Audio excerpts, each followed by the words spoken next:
السلام علیکم ناظرین، آج کی دوسری ویڈیو کے ساتھ آپ کی خدمت میں حاضر ہوں۔ اس ویڈیو میں بھی میں یہ بھی اسی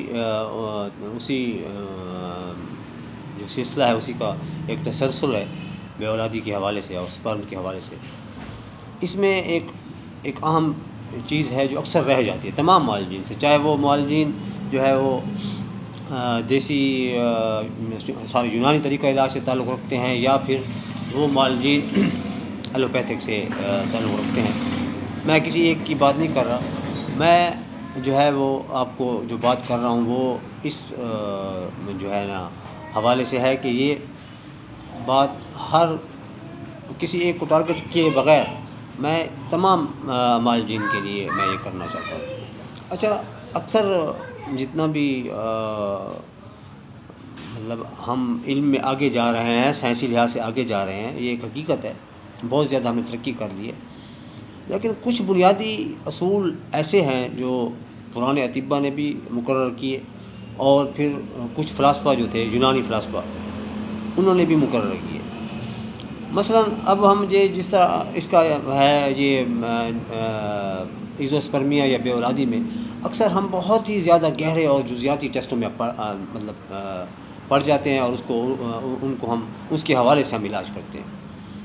کچھ چھوٹی چھوٹی باتیں ہوتی ہیں جو رہ جاتی ہیں، جو سکپ ہو جاتی ہیں، ہماری نظروں سے ہماری آبزرویشن میں نہیں آتی، وہ ہم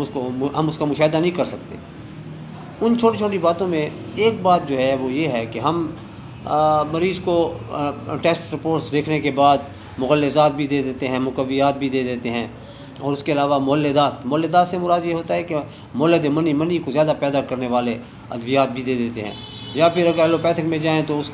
ہم اس کو انفیکشن کو دور کرنے کے لیے، دیگر چیزوں کو کرنے کے لیے ہم اس کو اسپرم کی کاؤنٹ کو بڑھانے کے لیے مختلف ادویات استعمال کرتے ہیں، ملٹی وٹامنز بھی استعمال ہوتے ہیں، اور بہت زیادہ جو ہے وہ جو اس کو انرجی بوسٹرز ہیں بہت قیمتی، تو وہ جو ہے ہم استعمال کرتے ہیں۔ ان چیزوں سے بزنس اچھا ہو سکتا ہے یا ایک طبیب کو کچھ آمدنی تو ہو سکتی ہے، یہ ایک حقیقت ہے، لیکن میری باتیں کچھ تھوڑی ہو سکتا ہے کڑوی لگیں، لیکن ناظرین کی بھلائی کے لیے میں یہ بات کرنا چاہتا ہوں۔ یہ میں بات اس لیے کرنا چاہتا ہوں کہ اتمام حجت ہو جائے، کوئی یہ نہ گلہ کرے کہ جی فیس بک پر سارے ایسے لوگ بیٹھے ہیں جو فراڈ ہیں یا جن کو علم نہیں ہے یا جو صرف دکانداری کے لیے۔ تو اس میں آپ کو ایک بات بتاؤں کہ کچھ ٹیسٹ تو ایسے ہوتے ہیں، دیکھیں آپ کے جسم کا کوئی بھی حصہ ہو، اس کا ایک ٹیسٹ ہوتا ہے جو آپ کسی مائکروسکوپ سے یا کسی الٹرا ساؤنڈ سے یا کسی چیز سے بھی کوئی بھی ایکوپمنٹ استعمال کرتے ہیں اور وہ اس کا ٹیسٹ آپ لے لیتے ہیں، لیکن بعض چیزیں ایسی ہوتی ہیں جو انسان کی نظر کے حوالے سے ہوتی ہیں، جو انسان کی نظری، جس کو اکثر ہماری اس میں صحنہ مریض بھی کہا جاتا ہے یا نظری مشاہدہ، وہ چیزیں انسان کو بعض اوقات بہت بڑے اتنا اس کا جو واسٹ اور اس کا اتنا براڈ اس کا جو ہوتا ہے امپیکٹ ہوتا ہے کہ اگر وہ ان چیزوں کو اگر ہم لے لیں نظری مشاہدے کو، تو بہت سارے مسئلے اتنے لمبے چوڑی جو ہے گہرائی میں جانے کی ضرورت بھی نہیں پڑے گی اور مسئلہ حل ہو جائے گا۔ اس میں ایک چیز مریض کے مادہ منویہ کا بھی مشاہدہ ہے جو اکثر نہیں کیا جاتا۔ اکثر اس کو ایک تو ایک کام ایسا ہے کہ اس میں تھوڑی سی کیا کہتے ہیں کچھ رکاوٹیں ہوتی ہیں، پھر اس کے بعد یہ ہوتا ہے کہ مریض کا مادہ منویہ کا مشاہدہ کرنا ایک تھوڑا سا مشکل کام بھی ہے، تو اسی کو ٹیسٹ رپورٹوں اکثر جتنے تک مادہ منویہ کا کمام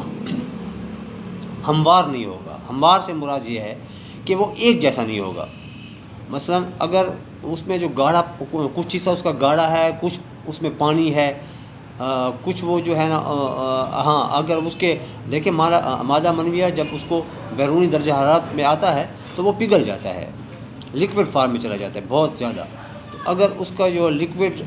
بہت جلدی ہو جاتا ہے، پانی میں بہت جلدی تبدیل ہو جاتا ہے، یا پانی میں تبدیل ہونے میں بہت زیادہ ٹائم لیتا ہے، یا مادہ منویہ جو ہے اس کے رنگ اور بو میں بھی کوئی آپ کو جو ہے نا تبدیلی نظر آ رہی ہے، یا مادہ منویہ پھٹکیوں کی مانند ہے، جس طرح کسی دودھ پھٹ جاتا ہے اس طرح پھٹکیوں کی مانند ہے، اس کا پانی علیحدہ ہے اور اس کا جو سفید دودھیا حصہ ہے وہ علیحدہ ہے، تو یہ باتیں آپ جتنا بھی اس کا سپرم کاؤنٹ بڑھا لیں، آپ جتنا بھی اس کو مولدات دیتے ہیں، جتنا بھی اس کو مغلظات دے دیں، جتنے تک یہ باتیں مکمل نہیں ہوں گی، سوال بھی پیدا نہیں ہوتا کہ وہ اس مادہ منویہ میں حمل کرنے کی صلاحیت موجود ہو، یا اس کے سپرمز میں کوئی کیونکہ جو مادہ منویہ کا قوام اور اس کی جو شکل ہے وہ سپرم کے لیے ایک انوائرمنٹ کی حیثیت رکھتی ہے، ایک ماحول کی حیثیت رکھتی ہے۔ اگر کسی انوائرمنٹ کسی سپرم کو، کسی جاندار کو بھی اگر اس کو اپنا مناسب ماحول نہ ملے تو وہ کیسے اپنی ایکٹیویٹیز کو جو ہے نا وہ پورا کرے گا؟ تو یہ ایک بنیادی بات تھی جو میں نے اس ویڈیو میں بیان کی۔ امید ہے آپ اس کو یہ ایک علمی باتیں ہیں، میں آپ کو اپنا علم نہیں وہ کر رہا جھاڑ رہا، میں کچھ باتیں بنیادی آپ کے قارئین اور جو جتنے بھی میرے فالورز ہیں ان کی گوش گزار کرنا چاہتا ہوں کہ وہ صحیح علاج معالجے کی طرف جائیں، صحیح بندے کی طرف جائیں، اور جس کے پاس کچھ باتیں جو ہضم ہونے والی، ڈائجسٹ ہونے والی باتیں ہوں اس کی طرف جائیں۔ دکانداری تو چل رہی ہے ہر جگہ، لیکن اس میں اپنے پیسے کا بھی جو ضائع ہونا وہ اور بات ہے، جو آپ کا وقت اور جو آپ کی صحت ضائع ہوتی ہے وہ ایک علیحدہ چیز ہے، وہ بہت سب سے قیمتی چیز ہے۔ تو اس حوالے سے امید ہے یہ ویڈیو آپ کو پسند آئی ہوگی، آپ اس کو ضرور شیئر کریں، اس کو فالو بھی کریں ہمارے پیج کو، اور مزید اچھی ویڈیو کے لیے، اور اس کو زیادہ سے زیادہ پھیلائیں تاکہ لوگوں کا بھلا ہو۔ بہت شکریہ، السلام علیکم۔